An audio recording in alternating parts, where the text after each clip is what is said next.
ইতিহাস জানেন, আগের বক্তারা বলেছেন যে 1855 সালে এই দিনে কিভাবে ইস্ট ইন্ডিয়া কোম্পানির বিরুদ্ধে মূলবাসীরা সংগঠিত হয়েছিল এবং সিধু মুর্মু, কানু মুর্মু, চাঁদ মুর্মু, ভৈরব মুর্মুর নেতৃত্বে নিজেদের শোষণের বিরুদ্ধে অধিকার আদায়ের জন্য আপনারা কত বড় লড়াই করেছিলেন। আমি হুল দিবসের কার্যক্রমে বাঁকুড়া, পুরুলিয়া, পশ্চিম মেদিনীপুর, ঝাড়গ্রাম বা আমাদের পূর্ব মেদিনীপুরেরও পাঁশকুড়া সহ পশ্চিমের ডেবরা সহ নানা প্রান্তে আমি কোনো না কোনো বছর আমি যাই 30শে জুন এবং 15ই নভেম্বর ভগবান বিরসা মুন্ডার জন্ম জয়ন্তীতে আমি কোথাও না কোথাও অ্যাটেন্ড করি 2009 সাল থেকে। আমি মনে করি, সব জায়গায় বলি, প্রতিবারে বলি যে ভারতবর্ষ যে 1947-এ স্বাধীনতা পেয়েছে 15ই আগস্ট, এটার ভিত্তিভূমি কিন্তু তৈরি হয়েছিল 1855 সালে হুল বিদ্রোহের মধ্য দিয়ে। ব্রিটিশকে পরাস্ত করার সোপান তৈরি করেছিলেন আপনারা। আপনারা জল, জমি, জঙ্গলের মালিক, রক্ষাকর্তা। আমি সব জায়গায় বলি, হ্যাঁ আপনারা আদিবাসী, হ্যাঁ আপনারা নিশ্চিতভাবে জনজাতীয় বলে কেউ কেউ। আমি আপনাদেরকে মূলবাসী বলি এই কারণে, কারণ ভারতবর্ষ নির্মাণ এবং ভারতবর্ষের সবচেয়ে প্রাচীন জনগোষ্ঠী হলেন আপনারা। আপনারা এই দেশ মাকে, প্রকৃতি মাকে রক্ষা করার কাজ করে গেছেন নিরন্তর ভাবে। এই হুল বিদ্রোহের যে হুলগুলান, তার আজও প্রয়োজনীয়তা আছে, কারণ আজও সমাজে অত্যাচার, অবিচার, শোষণ, নারী নির্যাতন, দুর্নীতি এবং বিভিন্ন ভাবে আপনারা বা আমরা, শুধুমাত্র আদিবাসীরা নন, সকলেই নানা ভাবে, বিশেষ করে আমাদের এই রাজ্যে অত্যাচারিত হচ্ছে।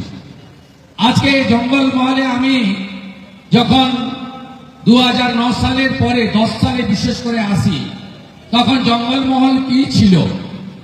তখন একদিকে যৌথ বাহিনী অর্থাৎ রাজ্য পুলিশ আর প্যারামিলিটারি তৎকালীন সময় 10 সালে, আর অন্যদিকে শাসক দল।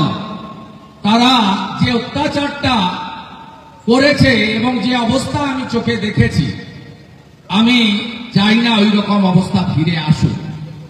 আমি নিজে দেখেছি হাঁসদা, সোরেন, মান্ডি, মুর্মু, এমনকি অন্যান্য মাহাতো সহ, কুর্মী সহ অন্যান্যদেরও, যারাই জঙ্গলমহলে প্রতিবাদ করেছেন, তাদেরকে, সে সিং হতে পারেন, মাঝি হতে পারেন, মুন্ডা হতে পারেন, তাদেরকে মাওবাদী তকমা লাগিয়ে জেলের ভিতরে মিথ্যা মামলায় ফেলে দেওয়া হয়েছে। আজকে ধীরে ধীরে সেই জায়গা থেকে আমরা বেরিয়ে এলেও যে স্বপ্ন আপনারা দেখেছিলেন, বা যে স্বপ্ন আমিও সেদিন আপনাদের দেখিয়েছিলাম, আমরা পূর্ণ করতে পারিনি।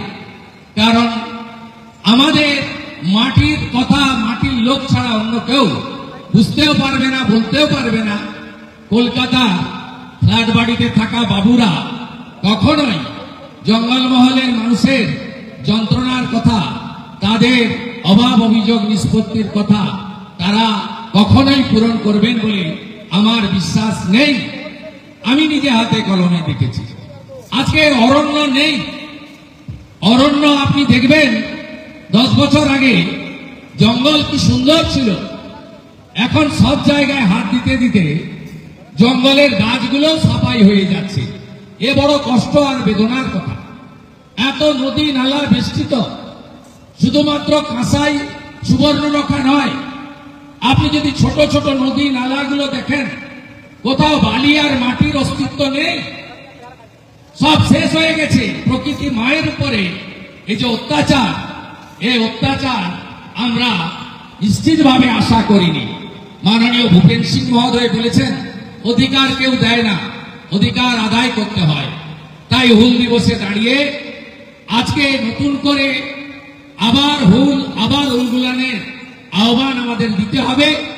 কারণ আজকে যদি আমার বোনেরা, আমার বেটিরা, আমার কন্যারা সুরক্ষিত না থাকে, ডাক্তার বোন যদি মেডিকেল কলেজে ডাক্তারি করতে গিয়ে ধর্ষিতা হয়ে খুন হন, কলেজ ছাত্রী যদি কলেজে পড়তে গিয়ে ধর্ষিতা হন, তাহলে আমাদের কি প্রয়োজন নেই আর একবার নতুন করে বিদ্রোহ করার? আমি বলি প্রয়োজন আছে। আজকে যে কথা ভূপেন সিং বলেছেন যে আমাদের রাজ্যে পার্মানেন্ট চাকরি তুলে দিয়েছে, আজকে এর ফলে আমাদের এসটিদের যে রিজার্ভেশন বাবা সাহেব আম্বেদকর দিয়ে গেছেন, আপনাদের ন্যায্য অধিকার, আজকে রিজার্ভেশনের সুযোগ আপনারা পাচ্ছেন না। কন্ট্রাকচুয়াল চাকরি, ক্যাজুয়াল চাকরিতে, ভিলেজ পুলিশে আপনারা রিজার্ভেশন পেয়েছেন না, সিভিক ভলেন্টিয়ারে রিজার্ভেশন পেয়েছেন না, আশা কর্মীতে রিজার্ভেশন পেয়েছেন না, আইসিডিএস এ রিজার্ভেশন পেয়েছেন না, জুনিয়র কনস্টেবলে রিজার্ভেশন পেয়েছেন না, হোমগার্ডে রিজার্ভেশন পেয়েছেন না, লেডি কনস্টেবলে রিজার্ভেশন পেয়েছেন না। তাহলে আজকে যে অধিকার সংবিধান দিয়ে গেছে সেই অধিকারটুকু কেড়ে নেওয়া হচ্ছে। আমি ভারতীয় জনতা পার্টি করি বলে বলছি না, ওই পরিচয়ে আসিনি, কুটুম পরিচয়ে এসছি। আপনি বলুন তো, স্বাধীনতা পেয়েছি কবে? 47-এ সংবিধান তৈরি হয়েছে, ভারতবর্ষে সরকার তৈরি হয়েছে। অলচিকি লিপি কবে বেরিয়েছিল? আবিষ্কার হয়েছিল 1925 সালে, পণ্ডিত রঘুনাথ মুর্মু। কে দিয়েছে সাঁওতালি ভাষাকে সংবিধানের 8ম তফসিলে? অটল বিহারী বাজপেয়ী, ভারত রত্ন। তিনি যখন প্রধানমন্ত্রী ছিলেন তিনি সাঁওতালি ভাষাকে সংবিধানের 8ম তফসিলে দিয়ে গেছেন। ভারতবর্ষের 1 নম্বর চেয়ারের নাম কি? রাষ্ট্রপতি। 1 নম্বর চেয়ার, সেখানে কাকে বসিয়েছেন?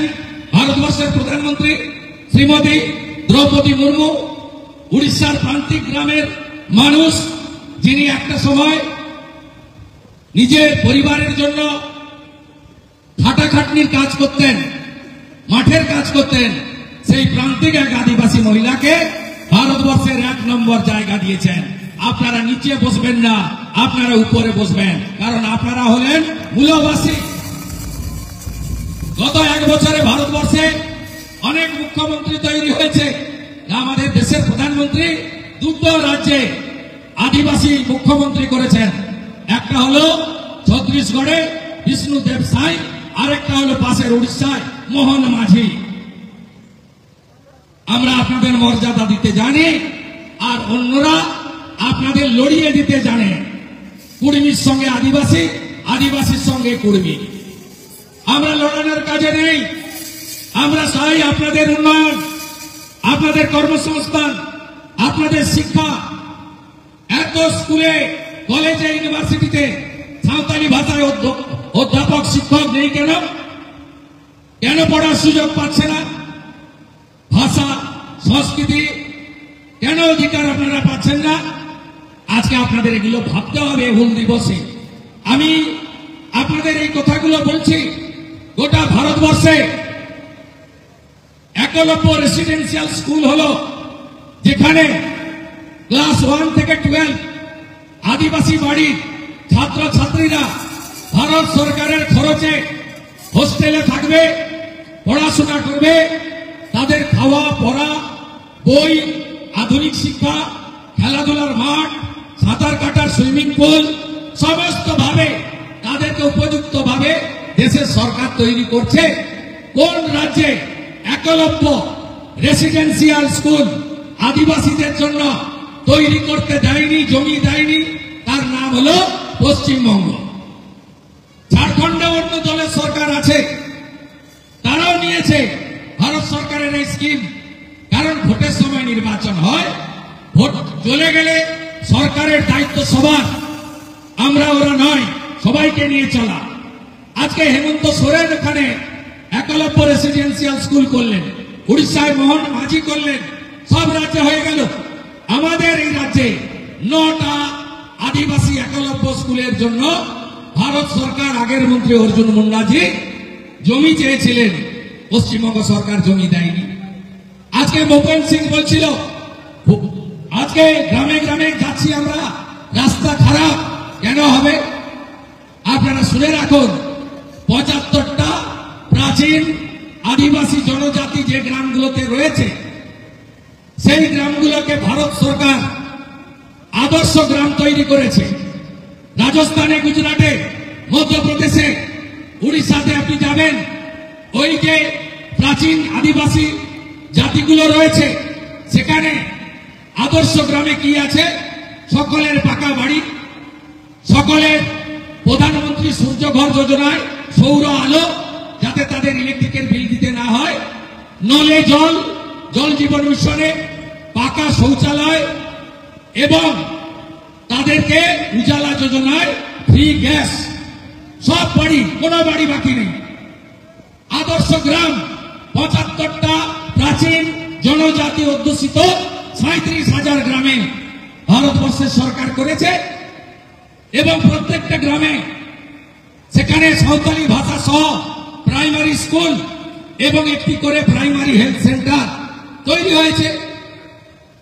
ধর্মেন্দ্র প্রধানের দপ্তর এই কাজের জন্য ৭০,০০০ সাঁওতালি শিক্ষক নিয়োগ করেছেন, তাদের যাতে সাঁওতালি ভাষায় পড়াশোনাটা সুন্দর করে দেওয়া যায়।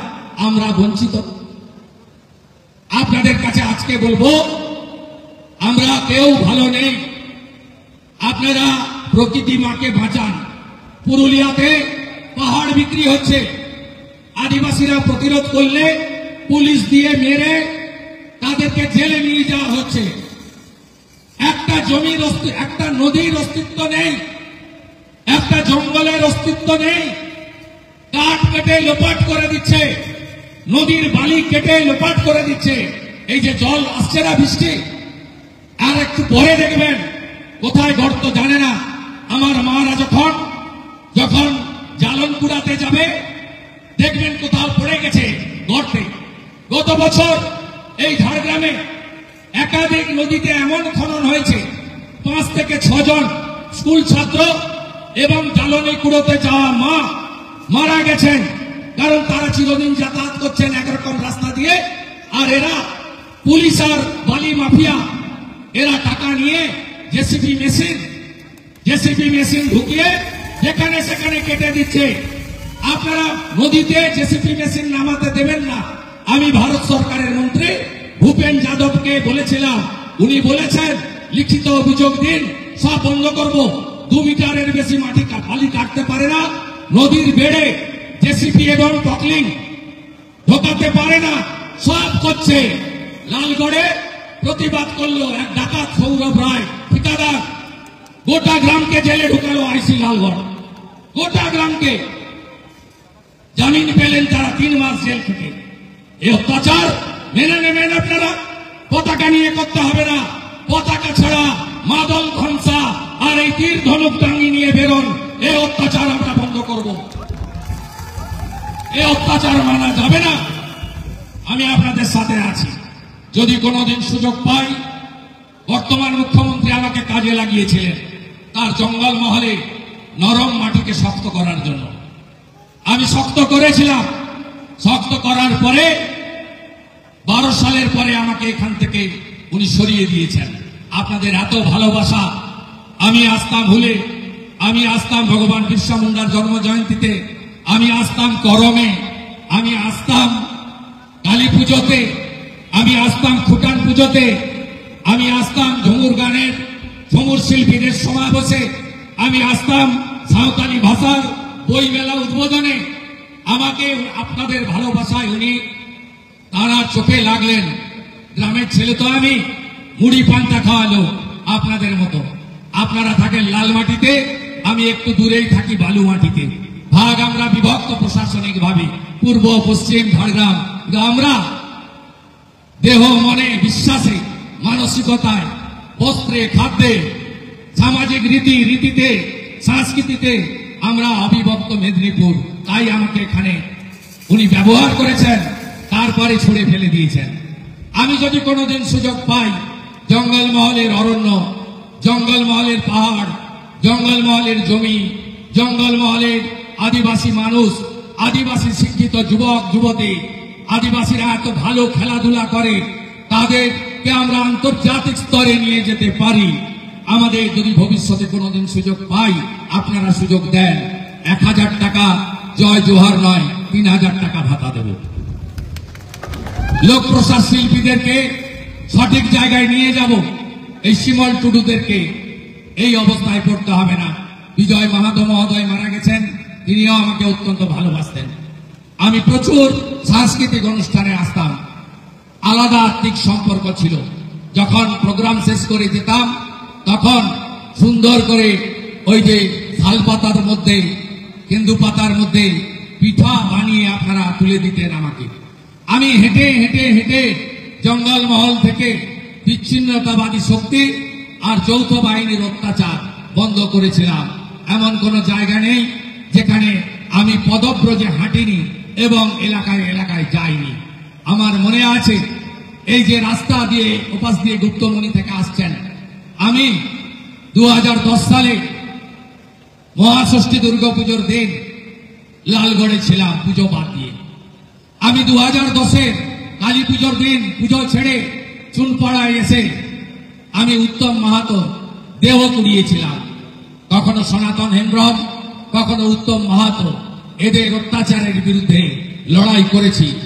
আমার কথায় উৎসাহিত হয়ে প্রয়াত ডাক্তার সুকুমার হাসদা 2.5 বছর চাকরি বাকি ছিল, চাকরি থেকে পদত্যাগ করে সমাজ সেবা এবং রাজনীতিতে এসেছেন। আমার কথায় বিশ্বাস করে তরুণ ডাক্তার, আরো 30 বছর ডাক্তারি তার বাকি ছিল, তিনিও ডাক্তারির কাজ ছেড়ে আপনাদের চিরাচরিত যে পোশাক পাঞ্চি পরে আজকে তিনি আমাদের মধ্যে আছেন, ডক্টর প্রণব টুডু। আমি আপনাদের নিয়ে আগামী দিনে আপনাদের এগিয়ে নিয়ে যাওয়ার কাজ করব। অধিকার আদায়ে আপনারা সবাই ঐক্যবদ্ধ থাকবেন, এক থাকবেন, একসঙ্গে লড়বেন। আমি এই সামাজিক সংগঠনকে ধন্যবাদ দেব যে তারা এই ব্লকের কৃতি ছাত্রছাত্রী, আদিবাসী ছাত্রছাত্রীদের আজকে সম্বর্ধিত করবেন এবং অনেকগুলো ক্লাব গাঁওতাকে বাদ্যযন্ত্র দেবেন এবং অনেকগুলো ক্লাব গাঁওতাকে তারা খেলার সামগ্রী দেবেন। আমি দুটো করে দিয়ে দেবরা যাব, ওখানে কন্যা সুরক্ষা যাত্রাতে অংশগ্রহণ করতে হবে। আমাদের রাজ্যে কন্যারা ভালো নেই, আমাদের বোনেরা ভালো নেই, আমাদের দিদিরা ভালো নেই, আমাদের তাদের পাশে দাঁড়াতেই হবে। সবাই ভালো থাকবেন। আমি সবাইকে আরেকবার জোহার জানিয়ে আমার কথা শেষ করলাম। অসংখ্য ধন্যবাদ মাননীয় জঙ্গলমহলের বড় কুটুম সম্মানীয় শুভেন্দু অধিকারী মহাশয়কে আমার পক্ষ থেকে এবং ক্লাবের পক্ষ থেকে অসংখ্য ধন্যবাদ জানাই। এখন উনি কৃতি ছাত্রীর হাতে কিছু সম্মান তুলে দিবেন। আমাদের কেশিয়াপাড়া জিএম হাই স্কুলের ছাত্রী মাধবী মুর্মুর হাতে কিছু স্মারক তুলে দিচ্ছেন মাননীয় শুভেন্দু অধিকারী মহাশয়। তারা বিহার সিধুকানো বিরসা মুন্ডা ক্লাব নিত্যদলীয় কর্মকর্তাকে মঞ্চে আসার জন্য অনুরোধ করছি, আছেন ওনার হাতে কিছু সম্মান তুলে দিচ্ছেন মাননীয় শুভেন্দু অধিকারী মহাশয় এবং ক্লাবের, এবং আমরা সম্মান জানাবো আমাদের সাঁওতালি জগতের শ্রেষ্ঠ সিঙ্গার মাননীয় শিমল টুডু মহাশয়কে সম্মান জানাবেন আমাদের জঙ্গলমহলের বড় কুটুম মাননীয় শুভেন্দু অধিকারী মহাশয়।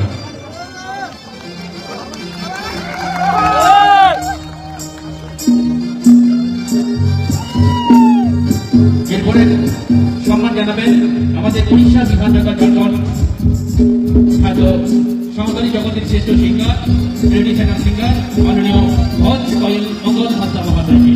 ওনাকে সম্মান জানাচ্ছেন আমাদের জঙ্গলমহলের বড় কুটুম মাননীয় শুভেন্দু অধিকারী মহাশয়।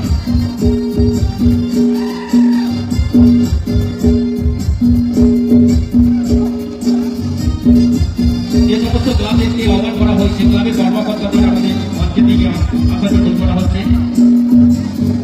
রাঙ্গাডিহা RMM ক্লাবের কর্মকর্তা আপনাকে মঞ্চে আসার জন্য করা হচ্ছে। হরিকা বিদ্যুৎ ক্লাবের কর্মকর্তা আপনিও মঞ্চে আসুন। রাঙ্গাডিহা RMM ক্লাবের কর্মকর্তা